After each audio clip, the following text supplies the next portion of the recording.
if you really want to deliver education to everyone, not only do you have to make it accessible, but also you have to make it so that people want to actually learn. Tu as bien compris, là? Qu'est-ce qu'il a dit? Non, je plaisante. On ne parle pas aussi rapidement ici aux États-Unis que dans quelques autres pays. Ok, 3 petits défis de compréhension orale en anglais pour 3. Et en cadeau, à la fin de la vidéo, on fait ces petits défis en écoutant du podcast le célèbre TED Talk. Le sujet, comment faire l'apprentissage aussi addictif que les réseaux sociaux. How to make learning as addictive as social media. Tu peux faire ces petits défis maintenant, c'est très court. Et en plus, tu m'as dit que tu veux avancer ton anglais alors. Défi numéro 1. C'était quoi une de ces blagues au début de la présentation quand tu présentes son milieu? Un petit indice pour vous. Lire noir 2. Explique au moins une de ces blagues bien, comme tu parles avec un enfant. En anglais, en français, n'importe. Ok, c'est parti. Attends. Quelques mots pour vous aider. Public service announcement. Prisoners.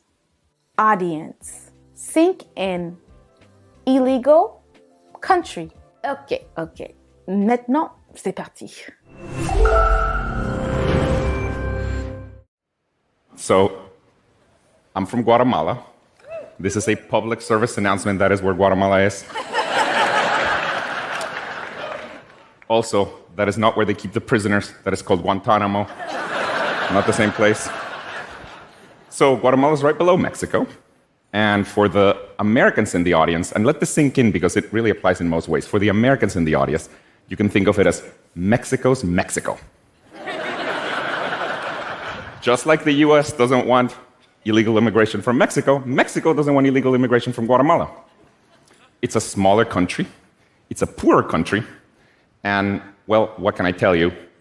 It has much better Mexican food.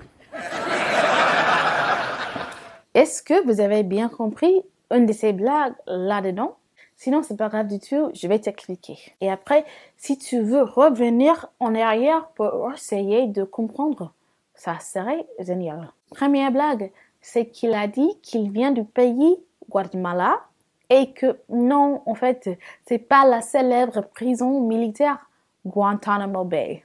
La blague, c'est que la prononciation de ces deux endroits se ressemble l'un à l'autre et le Guantanamo Bay a une connotation beaucoup moins drôle. C'est une blague et c'est sinistre, mais bon, voilà. Deuxième blague, peut-être c'était un peu plus compliqué de comprendre si tu n'as jamais vécu aux États-Unis ou si tu connais pas vraiment les relations entre les États-Unis et le Mexique. Mais c'est un jeu sur le stéréotype à propos de cette relation. Parce qu'on sait bien que le racisme existe partout au monde, et bien sûr aux États-Unis aussi. Et il y a beaucoup de racisme contre les Mexicains ou les gens qui viennent d'Amérique latine en général. Alors, comme lui, il vient d'Amérique latine, il rigole sur cette réalité de racisme aux États-Unis en faisant la comparaison entre la relation États-Unis-Mexique et Mexique-Guatemala. Et aussi, il rigole sur le fait que peut-être il a les bonnes nourritures Mexique, même à Guatemala. J'espère que j'ai bien expliqué là, parce que je ne suis pas humoriste moi. Défi numéro 2. Là, avec ce clip, cet extrait, on arrive sur le sujet du jour. Comment faire l'apprentissage aussi addictif que les réseaux sociaux? Mais avant de commencer, si tu n'avais pas encore abonné, maintenant, c'est le moment. Ok, défi numéro 2. C'est parti. Comptez les mots qui commencent avec la lettre P. Il y a combien? So, we decided, well, let's get started by teaching languages. Now, we also convinced ourselves that the only way to really reach a lot of people was by using a mobile phone, or a smartphone in particular. See, building schools all over the world is simply too expensive. On the other hand, most of the world's population already has access to a smartphone, and the trend is that that fraction is only going to increase. So, we decided at the time that we would make a way to learn foreign languages on a mobile phone that was accessible to everyone. And then we called it Duolingo. Thank you. Alors, tu as compté combien? Ok, pas mal. Moi, j'ai compté 5. People, phone, particular, population, phone, again. Parce que smartphone, c'est un mot. Alors, en fait, ça commence avec un S.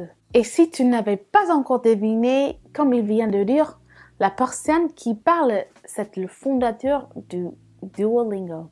Dernier défi, tout simplement, qu'est-ce qu'il a dit? Explique-moi sa présentation dans ce clip, cet extrait suivant. Encore quelques mots pour vous aider.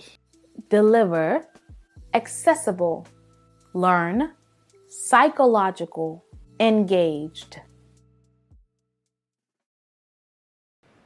If you really want to deliver education to everyone, not only do you have to make it accessible, but also you have to make it so that people want to actually learn. And with Duolingo, we've been able to do this. And at the highest level, the way we've done this is by making the broccoli taste like dessert. I'll say it another way. What we've done is that we've used the same psychological techniques that apps like Instagram, TikTok, or mobile games use to keep people engaged. But in this case, we use them to keep people engaged, but with education. Ok, je veux juste dire que vous avez bien fait, hein? Même juste pour essayer. Vraiment. Là, je vais vous expliquer ce qu'il a dit. En gros, il a expliqué que si tu veux vraiment donner l'éducation aux gens en masse, à tout le monde, il faut que l'éducation soit accessible et qu'il faut que les gens veuillent apprendre. Il a continué par expliquer que à Duolingo, ils font ça en utilisant les mêmes techniques psychologiques que les applications populaires comme Instagram et TikTok pour garder l'engagement des gens. Ils font fonctionner l'application de la même manière que les autres applications, mais avec l'éducation. C'était juste un petit extrait, mais dans ce TED Talk, il continue d'expliquer exactement comment ils font ça. Pour écouter à ce TED Talk en complet, voir le lien dans la description. Et enfin, un cadeau pour vous. Comme vous étiez formidable, soit avec tes réponses, soit avec ton effort. On écoute une fois plus avec les sous-titres pour être sûr qu'on a bien compris. Juste le dernier extrait. Être sûr de suivre les mots en écoutant et vous allez commencer à comprendre petit à petit comment les gens parlent aux États-Unis et comment comprendre les gens dans une conversation normale. If you really want to deliver education to everyone, not only do you have to make it accessible, but also you have to make it so that people want to actually learn. And with Duolingo, we've been able to do this. And at the highest level, the way we've done this is by making the broccoli taste like dessert.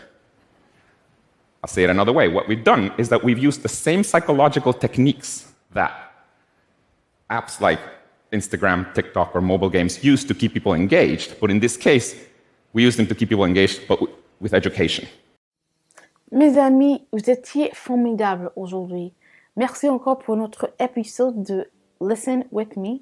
Dis-moi dans les commentaires si cette vidéo était utile pour vous. And I'll see you in another episode. Take care.